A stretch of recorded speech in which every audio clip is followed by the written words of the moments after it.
Estamos entrevistando Alcides Mazini.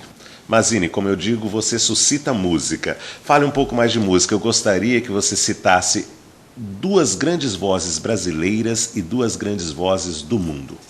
Aqui no Brasil, aquele que eu acho que tem uma voz de veludo, que seria o Tito Maddi. Para mim é uma voz privilegiada, ainda está vivo.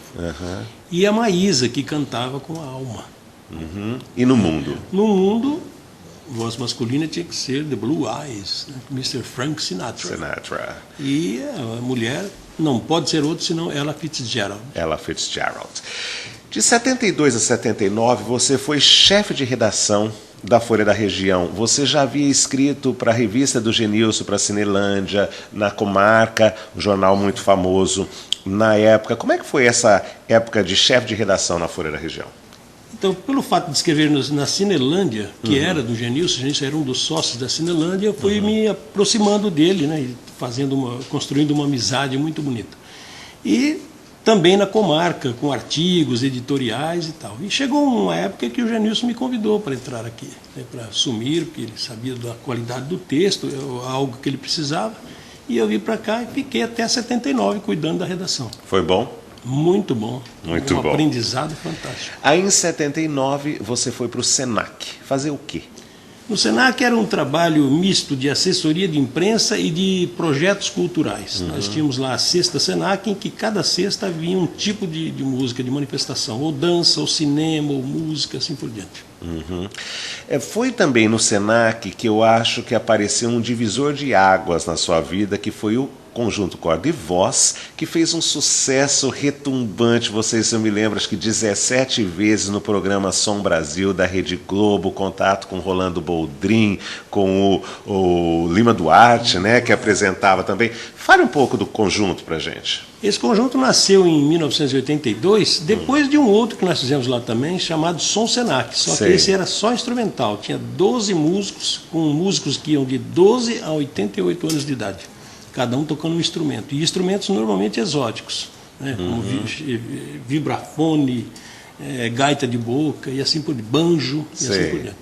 Mas o corda de voz foi um que foi sugerido até pelo diretor do Senac, à época, o Ildefonso Zeca, que ele queria fazer um conjunto de música caipira com roupagem moderna, com vocalização. Então deu certo. Esse conjunto durou 10 anos, Arthur. E realmente nós fizemos shows de lançamento do disco, que foi gravado no Estúdio Eldorado, com texto da contracapa do próprio Rolando Boldrin. E fizemos o show de lançamento na Boate Engenho Arte em São Paulo. E depois o show de lançamento do disco em todos os lugares onde existiam unidades do Sesc ou do Senac no estado de São Paulo. E eu fico imaginando como é que foi a primeira vez em rede nacional, Mazini. Primeiramente parecia um sonho, né? Receber um convite, um telefonema. Vocês têm tal dia para se apresentar no Boldrin, gravar uma apresentação. Que era Rede Globo, né? Rede Globo, era para todo o Brasil, não era só regional, né? Era aos domingos pela manhã. E aquilo realmente deu uma gelada na gente, né? Uma espinha ficou... Mas a experiência foi espetacular. Foi espetacular. Nós gravamos Pé de P, que era do Tunique Tinoco. Essa música ficou sendo uma espécie de abertura dos shows do Corda de Voz. Em 95 você sai do Senac e o Genilson recomenda você para a Tua, onde você está até hoje. Você faz o que na Tua? Exatamente aquilo que eu fazia no Senac, assessoria de imprensa. Só que na Tua também houve um outro ponto, que era a realização de projetos sociais, né? Você fala, inclusive, que existe uma cultura de reclamar para a imprensa antes de reclamar para a empresa. Fale disso. É que trabalhando na assessoria de imprensa da TUI, eu percebi assim que nessa Tuba existe um hábito. As pessoas, quando se sentem prejudicadas de alguma forma ou querem se comunicar, elas não vão falar com quem de direito, em primeiro lugar. Elas vão primeiro para a imprensa. Mas não é porque o resultado é mais garantido? Talvez haja essa preocupação, sabendo que se for a imprensa, se vai a um jornal, uma emissora de rádio, uma TV, com certeza o atendimento poderá ser mais rápido. Você disse que foi o Genilson que o indicou, você ficou na Folha da Região há muito tempo. Qual a importância do Genilson para você e para a imprensa? Primeiramente, era um grande amigo meu, um grande professor de jornalismo, de português, dominava português também com total capacidade. E, para mim, o Genilson foi uma espécie de divisor de águas na história do jornalismo de Araçatuba. A imprensa de Araçatuba se faz até o Genilson e depois dele. E depois dele.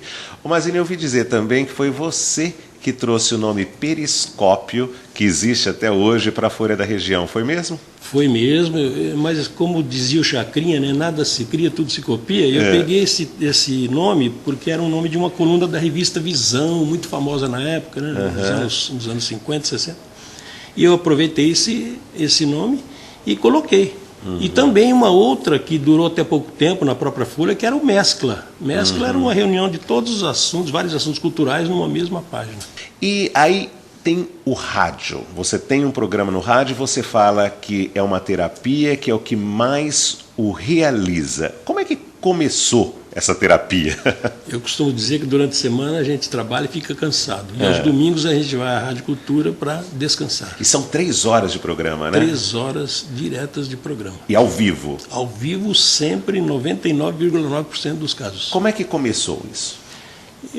Quando o Negri tinha um programa na própria Cultura, aos sábados, ele me convidou para fazer um quadro na atração dele. Então eu ia lá, falava uma pequena biografia sobre um músico, um maestro, um arranjador, um intérprete, e em seguida ilustrava com uma música, né, daquele artista.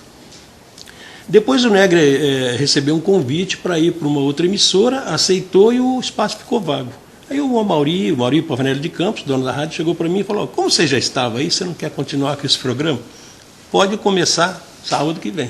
E você sempre gostou de rádio, né? Você, inclusive, é literalmente da época do Bolinha, que tinha lá, acho que na própria Cultura, o programa de calouro, é isso? Eu era um daqueles famosos, aquela expressão da época, macacos de auditório. Macacos de auditório é ótimo. Gostava dos programas do Bolinha. O Bolinha fazia a apresentação junto com o Líbero Bezerra de Lima, Belô, né, que nós perdemos. Ali no próprio prédio da Rádio Cultura. Era uma coisa fascinante. Mas ele ainda falando em música, como é que você vê a música atual? Eu acho que há uma depreciação, uma deterioração dos costumes musicais. Eu pensava que o túnel tinha fundo, né? O buraco tinha fundo, mas não tem. As pessoas cavam mais em busca de mediocridade. Eu gosto daquela sua expressão da bola de neve. O que você acha? A música atual é uma bola de neve que cresce em estupidez, mediocridade, assim, rumo abaixo. Rumo abaixo, ladeira abaixo. Questão de opinião, volta já.